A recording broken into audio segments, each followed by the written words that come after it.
We welcome you inside our studios in Atlanta. It is the NBA tip-off presented by Auto Trader. Get you ready for a big doubleheader. LeBron in Chicago to kick us off. Casey Stern. Can I call you the big statue now, Shaq? No? It's a negative. He's just Shaq. Okay. That's the statue pose. Oh, the statue pose. You didn't watch Game Time last night. No, I didn't watch it. Well, I was supposed to host. It's raining out. Well, he didn't have his legs up. I need some AC. Dennis Scott, Derek Fisher down here at the end. In there? Jeez. Now, obviously, we look at the... Oh, there you go. Well, you are sweating. That's not sweat. That's love juice. Okay.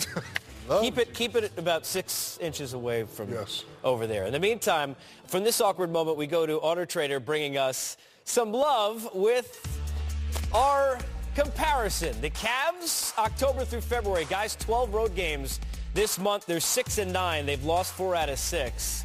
You guys obviously in the ends know what it takes to go back-to-back, how tough that is. Shaq, what are you seeing right now on the floor with Cleveland? Well, it's different for Cleveland. My good friend down there, D-Fish, when we went back-to-back, we pretty much had the same team.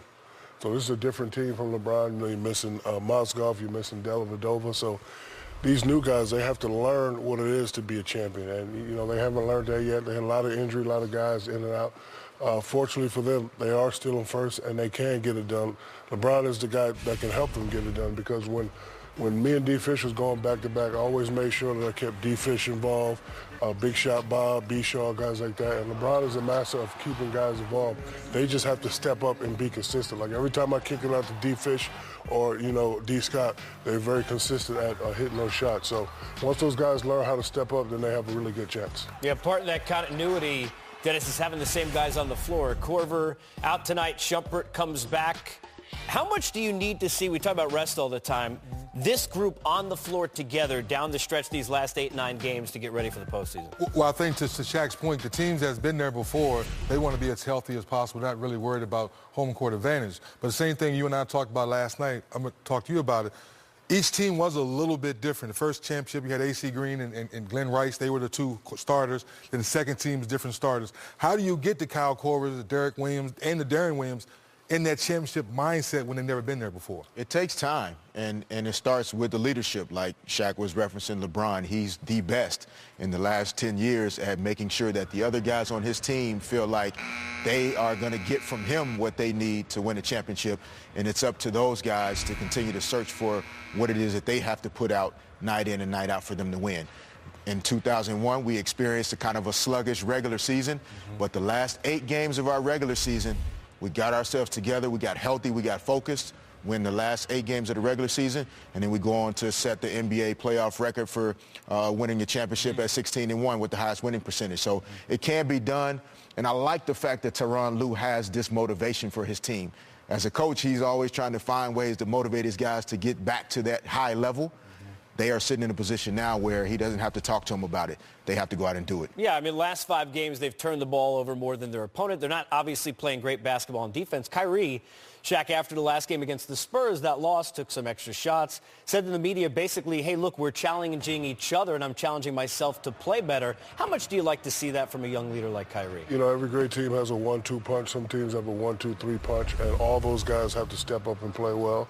And, you know, when you get a guy that looks in the mirror and says, I'm not doing well, and, you know, goes out, takes some extra shots, you know, that's showing everybody else on the team that, hey, this guy, yes, he does have a championship, but he's not fat. He wants to win again. He realizes what he needs to do to, you know, make sure they can go back-to-back. You know, all the talk's been, and I know KD said today it's only about 5 players, but everybody's talking about rest, right? Too much rest, too much talk about rest.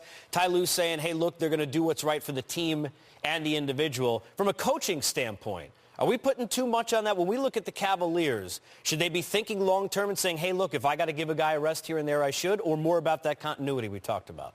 I mean, it's a delicate balance. They have to think about both right now. I do think they want to try as best as possible to maintain that top spot so that if it does come down to a Game 7, that happens at the Q, where they're going to be difficult to beat.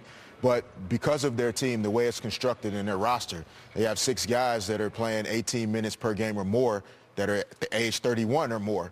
And so in order for those guys to really have what they need in the tank to play all the way through Father's Day in June, you know, they're going to have to be fresh and healthy.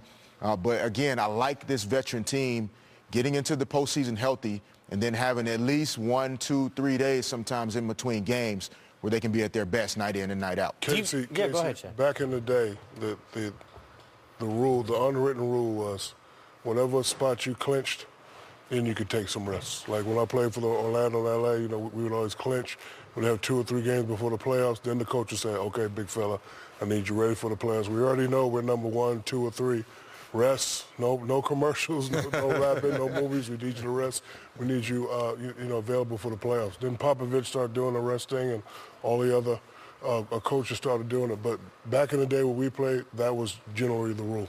Do you like the fact they're getting pushed a little bit? Boston's sitting there just percentage points out of the 1 seed. Does that help them down the stretch? I think mentally, LeBron says it doesn't matter what spot we have, but everybody's not there with him yet, when it comes to the mindset. So, they really haven't played that championship basketball yet. So I think they are a little bit worried, and, they would love to have the home court advantage throughout. So they have to pick it up these next 6, 7 games, and I think they're capable of doing that. And go ahead, Dee. And also with all this rest and getting healthy, all the top teams are still talking about one thing: playing good basketball at the end of the season. So regardless if your starters are resting or whatever, if you're healthy, if you don't have good continuity, if you don't have good chemistry, and all these new faces you brought to the team, there's one goal we all have in mind, and that's getting to the championship or getting deep into the playoffs. You got to be playing great basketball. Bulls are trying to get in on their side. Game and a half now behind Miami in that 8th spot. Chicago, 117-99 winners over Cleveland the last time. Nate says, make sure Derek Fisher doesn't eat Chuck's donuts. Are they hiding underneath there? Nah, Nate, he didn't leave. He took them with him. He took them with him, Nate. At all, bro. We don't see anything on there, Nate. There's no donuts, no No, sprinkles, no nothing. donuts on there. You can have some love juice if you want. I like them socks he got on, though. Them socks are fire.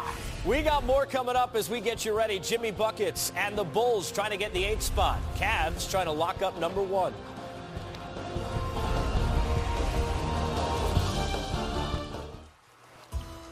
Coming up April 2nd is World Autism Awareness Day. Many NBA arenas will be all lit up in blue, joining iconic landmarks to support Autism Speaks. Light It Up Blue campaign and the 70 million people affected by autism worldwide.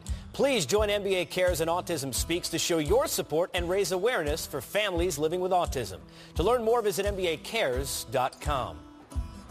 You care about us on Twitter. Tom says, bought a 4K TV. Watching Shaq sweat in Super HD. That's because I just left your mother. Oh. And then he went there. Oh. Tell her thank you. I'll be home about 2:30 He's not crying a river, is he? Have my grilled cheese and my top ramen ready.